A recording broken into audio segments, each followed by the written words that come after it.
Okay, we're in section 7, which is the exponents. And what kind of exponents we're dealing with? Integers. So we're hoping that you've paid attention to the lectures and you're starting to make sense out of what was presented. All right. So we talk about integer exponents and the meaning of an integer exponent. And then we start talking about rules. All right. The problem with rules is a lot of students misunderstand simple rules. All right. So I'm going to claim over here it's good to have an understanding of what these exponents means. And that's what we're going to do. We're basically going to look at this as a finger number problem. Do you understand what these exponents mean? Here's the problem though. There will be exponents that are very difficult for students to understand, and they're the negative ones. So what I do over here, I write down, I didn't write, I typed it so there's boxes on these rules over here. These are important, by the way.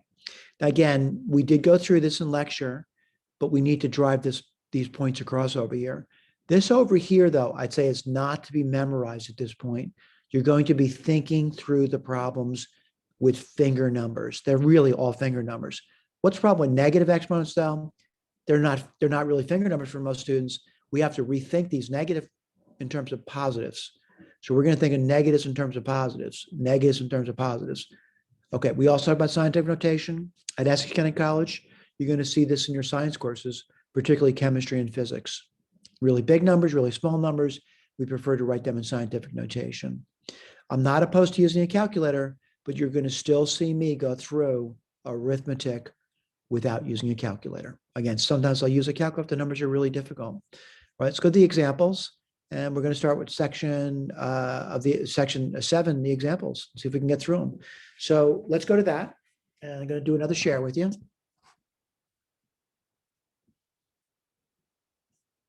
Give me 1 second.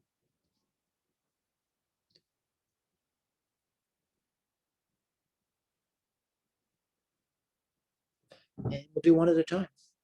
All right, one at a time. And let's take a look at the first one. I'm looking to simplify it. So when I do this over here, someone says, can I do this quicker than you? I hope so. However, for some students, this goes so fast, they can't even write down what we're saying. All right. That's why on the sides here, we put little videos for you, for those students that need that additional support. I also want to point out at the end of the week, this lecture will get published and you'll be able to look at it. All right, let me go through the work. Equal.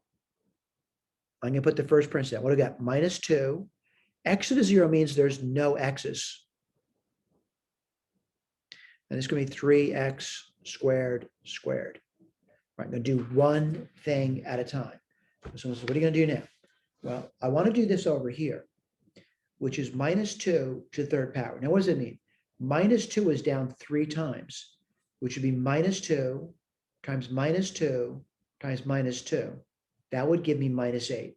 I'll write that down for you. Let's go to the next one. Now, I want to point out what this is. This is a factor of 3. It's down twice. Now, what does that mean? 3 times 3, which is 9. This factor here, x squared, which means xx, is down twice. Well, if you put x squared down twice, it would be 2 factors of x followed by 2 factors of x, which I hope you realize would be 4 factors of x. Now, what am I going to do? Well, I want to point out what I'm going to do. I'm going to associate. Now, someone says, what are you going to associate? Well, what works well together is these two things that really should be associated. And if they were associated, what's -8 times 9? -72. x4. Now, I realize some students saying, I don't need to do all that work to get that answer. And I'm not suggesting you do. But here's the deal. If you're getting wrong answers, you probably need to put down more work. Let's go look at our key. I'm seeing this. I'm seeing this. Let's go to the next one, which is number 2. Now, the first thing with number 2, what I notice is there's a negative exponent. All right, so what I want to claim over here, if you see a negative exponent, your first goal is to rewrite it so it's not a negative exponent. So let me point out where I see the negative exponent. It's right here. By the way, this is not a negative exponent. It's a negative number, but not an exponent. So what do I get? I get -3 y squared, and x to the -1 means 1 factor of x in the bottom. Now what do I do? Well, I think I can do it now. Let's say that this thing here, this fraction should be down twice. So if I thought about that, what would I say? -3 would be down twice. What's minus 3 times minus 3? 9. This is 2 factors, but it's down twice. So y squared down twice would be y times y times y, which is y4. And again, we're hoping you're thinking as you're doing this. What goes on bottom? That x is down twice, so x squared. If someone says, why are you hoping I'm thinking? Because you need to develop rules at some point, because we're going to get to exponents later on that are not integer, and that's where rules really come into play. Let's look at our answer key and see if we got the right answer. And we did. Let's go to number 3, next page. Take a look at it. And again, it might be disturbing to some students, but what I'm going to do is I'm just going to rewrite the problem. And as I do that, my goal here, at least I hope, is to convince you that you can do this. So I'm going to write down the troubles in the problem. So what do you mean troubles? These negative powers are troubles, and I see 2 of them. I need to write this down for you. So 6 is not trouble, that's on top. X cubed is not trouble, that's on top. But that y minus 3 on top means y cubed on bottom. All right, put on what I just did here. I wrote down the 6, no troubles. I wrote down x cubed, no troubles. Y minus 3 actually means y cubed on bottom. Let's do this one at a time. Well, there's 9 on the bottom, that's no trouble. Then there's x4 on the bottom. But what am I seeing now? I'm seeing y to the minus 1 on bottom. What does that mean? 1 factor of y on top. Now what am I going to do? I'm going to reduce. Now 6 divided by 9 has a factor of 3 in common, and that would give you 2/3. Simple grade school arithmetic. Now I want to point out what x cubed means to me. It means this over here. I'll erase this later. No, you don't need to do this. And then you get 1, 2, 3, 4 x's on the bottom. What happens over here? There's a lot of cancellations. And what are you left off with? 1x on the bottom, right? Let's look at the y's now. I'll write this down for you. There's 1y on top, and there's 3 on the bottom. When I say that, 3 factors. What happens? One of them cancels off. What are you left off with? 2 factors of y on the bottom. Now, do people make mistakes? All the time. And that's why we want to provide a key for you. We want you to look at that key when you're done, not before though. Let's see if we can go further. What does it give me? Well, the 2 on top is down twice, and 2 times 2 is 4. The 3 on the bottom is down twice. It's a square problem. And 3 times 3 is 9. X times x is x squared. Y squared times y squared would be 2 factors of y, followed by 2 factors of y, which would be 4 factors of y. I'm done. All right. Mistakes happen. This is why we want to give you a key. Let's look at it. I see 4. I see 9x squared y4 on the bottom. I'm feeling good about that. All right, let's go to number 4. Now, again, for some students, they're very quick at this. Other students take their time. You decide how fast you want to go. With practice, though, you will get faster. Well, I'm going to work on this one step at a time. For some students, it may be too slow. For other students, it goes by too quickly.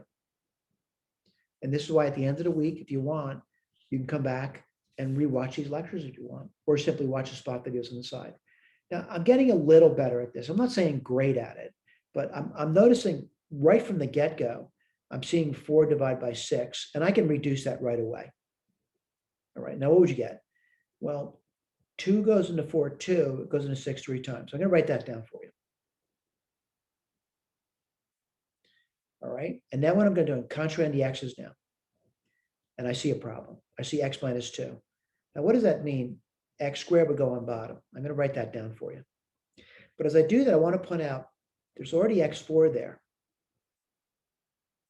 But x squared arrives now. Let me point out what I've just done. 4 divided by 6 is 2/3. X squared, I'm sorry, x minus 2 means x squared at the bottom, and x4 is already there. Now let's do this thing over here. What do I see? Y cubed.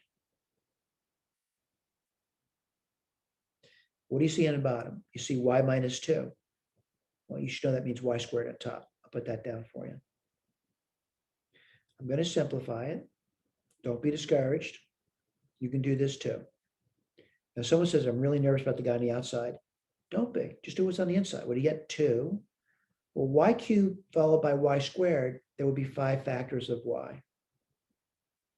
What do you get on the bottom? 3, x4, which means 4 factors, x squared is 2 factors. Well, 4 factors and 2 factors is 6 factors. All right, let's keep going.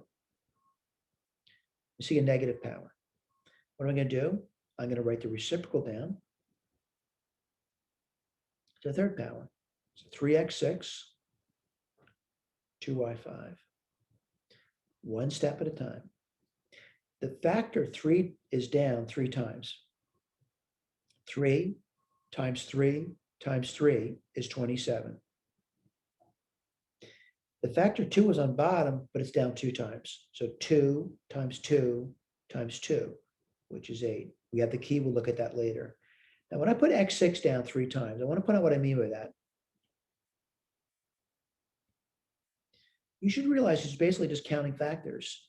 6 factors, followed by 6 factors, followed by 6 factors would be 18 factors.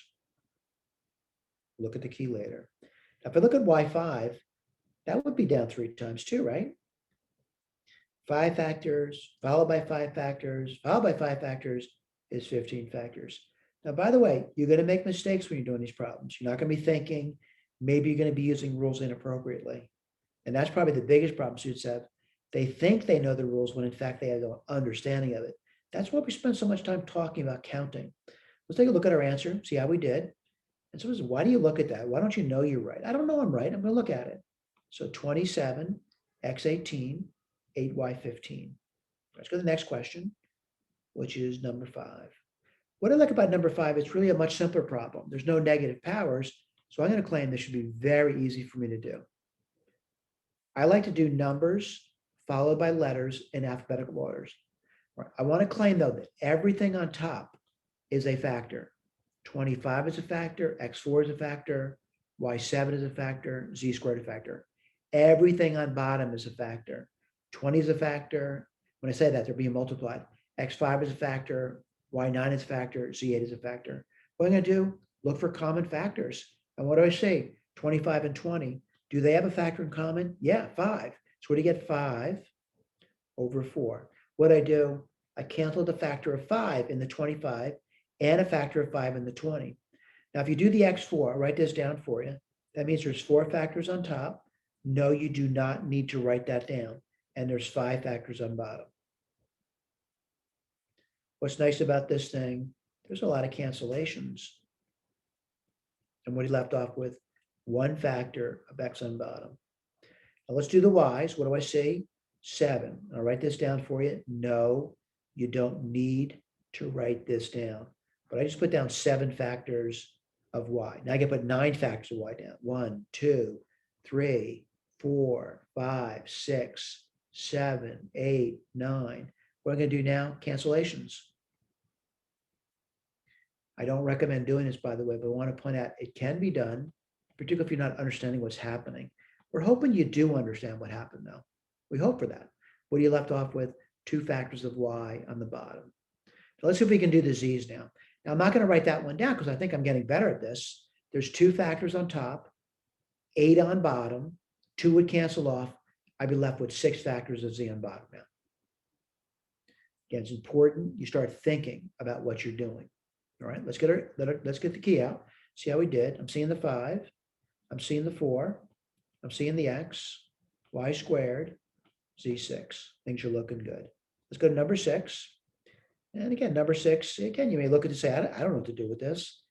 Well, I'm going to just do one thing at a time, which is the first factor and the second factor. Well, the first factor is minus 2. And then x to the minus 5 means 5 factors of x in the bottom. Now, immediately what do I notice is I got a fraction now. So I'm going to write the second guy as a fraction. What would that be? 3x5 over 1.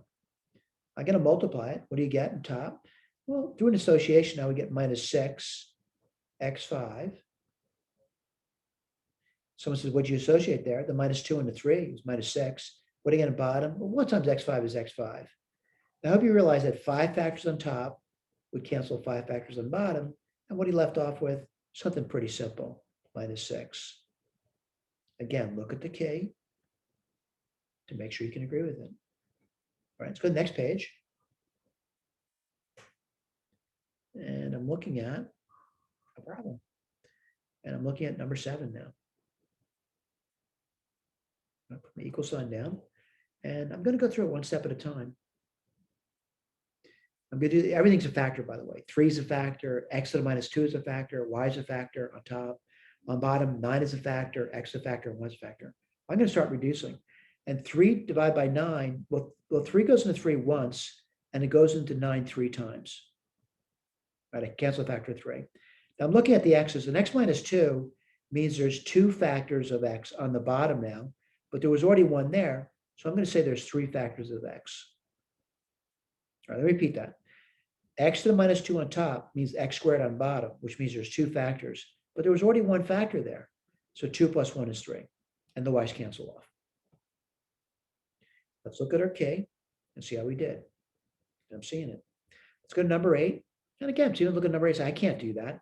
Of course you can. You just have to start trying. Work on the inside. I'll go to the outside later.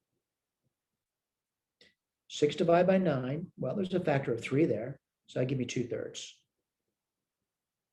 Let's see. I'm going to do x's now.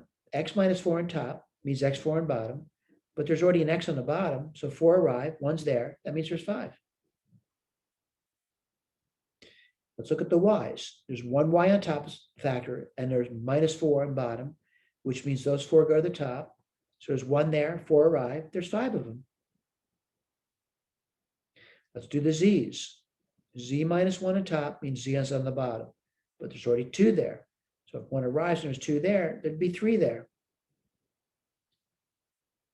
All right, I got trouble now. Not on the inside, but on the outside. I'm going to take its reciprocal and raise it to the 3rd power. All right, so what's the reciprocal going to be? 3x5 z cubed. On bottom is 2y5. Well, you know what? I really do like to do numbers first and then letters in alphabetical order. So what's 3 cubed? It's 3 times 3 times 3, which is 27. What's 2 cubed? 2 times 2 times 2, which is 8. x5, if it's down 3 times, it would be 5, 10, 15. Y is down 3 times. Y5 is down 3 times. So 5, 10, 15. Z cubed is down 3 times. 3, 6, 9. We are hoping you're thinking. After you think, go back and look at the rules, and the rules should make much more sense to you. What rules are we talking about? The ones that are in the notes. Let's see if we got this right. 27, x15, z9, 8, and y15. Everything's falling into place. All right. I want to be honest with you about the scientific notation. At Essex, although it's used in chemistry and physics, it's rarely used in mathematics at Essex.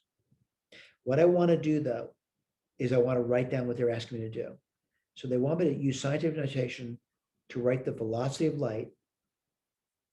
Right, I'll write this down for you. 186,000 miles per second. And they want me to write down scientific notation. Let me write this down for you. So what we do here is we take the decimal point and we're going to count 1, 2, 3, 4, 5. All right, write this down now. Decimal point's over here. Let's write this down. 1.86. We use the time symbol. That's not an X, by the way. 10. Remember, I counted 5 places. Unit is miles per second.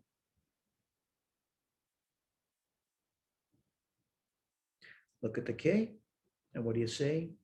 You see that written down. All right. Use scientific notation to write the number of seconds in 365 days. For some students, it just seems impossible, but it can be done. So I can write this over here. 365 days. I'm going to use what's known as a unit conversion factor. And I'm going to say that every day has 24 hours in it. Now, someone says, you didn't want hours, you wanted seconds. Well, I'm not so worried about that But I gotta be honest with you, what's nice about this is the days are gonna disappear. Let's keep going. Now I wanna go from hours to minutes. So every hour, right, every 1 hour has how many minutes? 60 minutes. All right, what cancels there? Hours cancel. All right, I know it's hard. I'm gonna keep going though. I wanna go to seconds. So let's take a look. Every minute has 60 seconds. It's tough though, isn't it? Let's keep going. And what do I get over here? What cancels off? Minutes cancel off. I know this is difficult. I'm going to write this down now. What are you left with? 365 times 24. I'm just writing down what I'm seeing now. Times 60 times 60. And what's the unit that's left? Seconds. Now, someone says you didn't answer their question. You're right. I didn't answer your question. What is their question though? They want me to multiply it and then write down scientific notation. I do have an answer. My claim over here, a lot of students, this is going to be arithmetic they can't do. Right? I'm going to claim this as something you want to try to do though, by hand. As I do it though, I understand some students are horribly frightened by arithmetic. I'm going to be making pairs out of them. All right, let me write this down for you one step at a time. If I do 60 times 60, I would get 3,600. I'm going to write that down for you. I'm going to get my eraser out. I know this is difficult. And for some students who are totally frightened by this, you may want to use a calculator to do it. Let's write this down for you. 365 times 24. Let's go through it. 4 times 5 is 20. 4 times 6 is 24, 25, 26. 4 times 3 is 12. 12 plus 2 is 14. Yes, I know it's difficult. Let me get my eraser out. Erase this business up here. My carries, right? All right. Someone says, why'd you add the 0? It's actually 20. Well, 2 times 5 is 10, right? 2 times 6 is 12, 13. 2 times 3 is 6 and 7. And I know I don't even enjoy doing this. No one does. Let me write that down for you. 8, 7, 6, 0. I'm going to get my eraser out. I know it's tedious. And when I say tedious, no one enjoys doing tedious work. That's the problem with erasures, though. Erasures can really lead to troubles because you don't know what you just did. But now I got to do this over here. I'll write down for you. 8, 7, 6, 0. And I got to multiply by 3,600. 0, 0. Let's see. You may wonder why I'm doing that because it's actually 600. 6 times 0 is 0. 6 times 6 is 36. 6 times 7, let's see, that would be 42. And 3, 45. And 6 times 8 is 48. 48 plus 4 is 52. I'm doing a 3 now. 3, let me get my eraser out too. Sorry about that. Erase my carries. By the way, in grade school, I never erased my carries. I just simply cross them out. Okay. And I go to 3 times 0 is 0. Let's see. 3 times 6 is 18. 21, 22. 24, 26. 0, 0, 0. 6.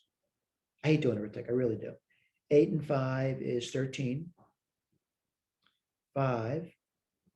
6 and 5 is 11. And 3. Let me write that down. It's a nightmare number. So what's this going to be? 3, 1, 5, 3, 6, 0, 0, 0 seconds. But they said use scientific notation. So let me do this for you. My decimals here. 1, 2, 3, 4, 5, 6, 7. Write this down.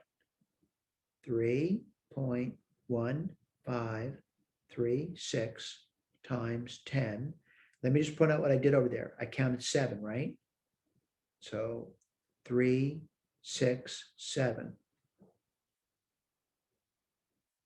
By the way, if I make any mistakes, I need to clarify that. Right? I'm going to go back over here, and I want to just simply see if I got the right answer. Someone says, where's the answer? It's in the blue area. It's right over here.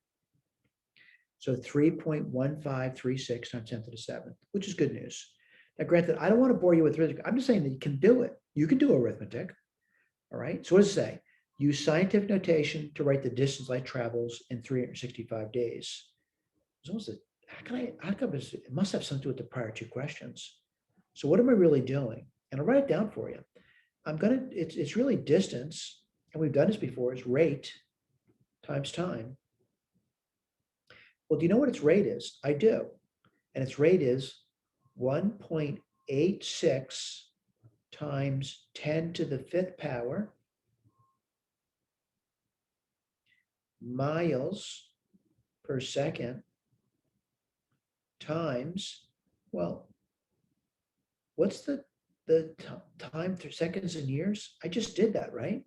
It's 3.1536 times 10 to the 7th seconds. What cancels here? This cancels. By the way, I don't want to bore you with the details, all right? But basically what you're doing over here is you need to multiply this out.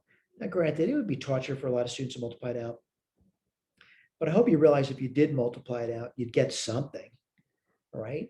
I want to point out what you need to multiply out, though, is certainly the numbers, which is 1.86 times 3.1536. I'm going to say you can do that. I don't want to bore you with the details. We just reviewed grade school arithmetic with you over here. I don't want to do that again. But I'm saying if you did this, you can certainly, you're free to use a calculator. You're going to get 5.865. Let's see, 5.865696 times, well, 5 and 7 is 12, right? Miles. That's a large number of miles, by the way, right? 5.865696 times 10 to the 12th miles, right? That answer is being listed over here. By the way, what I'm pointing at is you need to take this number, multiply this, and these are easy, by the way. There's 5 factors, and then 7 factors would be 12 factors altogether, all right? And that's it, all right? I think if there's any other questions, I don't think that's it. Yeah, I think that's it. Thanks for paying attention, though. I know that's tough, though, and everyone finds arithmetic difficult. No one really enjoys it. Well, there's very special talents at it, but I never really had a special talent at arithmetic. I always had to do the arithmetic, all right? Okay, so let's take a look, and we're done with that section. You need to get busy working and trying, though.